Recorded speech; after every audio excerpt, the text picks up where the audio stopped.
now, it looks like we'll be missing most of the wrath of Hurricane Earl on land, but we often forget about a danger during hurricane season in the waters. Rip currents can cause serious dangers, especially along the shoreline. And here to talk more about rip currents and how to stay safe is Margaret Van Patten of UConn's Connecticut Sea Grant College program. Good morning. You also said you go by Peg. Yes, good morning. Pleasure to meet you. First, let's talk about rip currents for viewers who might not know exactly what one is when they're getting into the waters. Sure.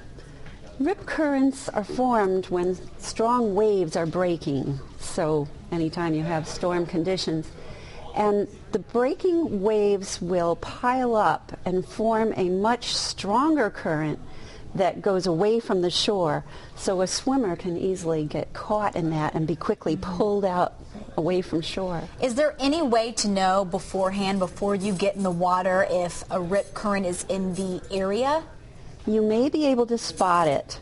If you look very carefully at the water, you may see a change in color, or you may see a line of debris or seaweed moving rapidly away. Like a darker color where the rip current is? Yes, that would be sediment that's churning around in the current, or a break in the line of waves. Like more of a ripple or something? Or just you'll see the white line of the waves, and then there's a break.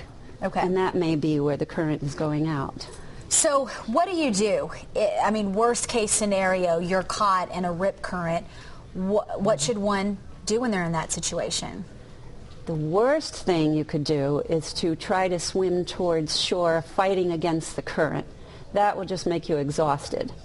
So what you need to do first is try to be calm, yell for help. Okay. Rather than, hey, Mom, hey, Joe.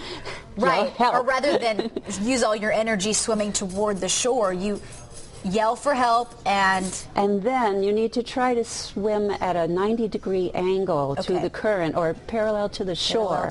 Until you break free of that current, and you should be able to feel that, and then swim at an angle back towards shore. Okay. Peg, thank you so much. We really appreciate you coming on the show. It's very important for people to know. I was talking with Joe earlier about, even though the hurricane's not technically hitting Connecticut, those rip currents are a big issue, right, Joe? They are indeed. Yes, and of course, we're going to have a lot of surfers, I'm sure, out in the ocean as well as we go along.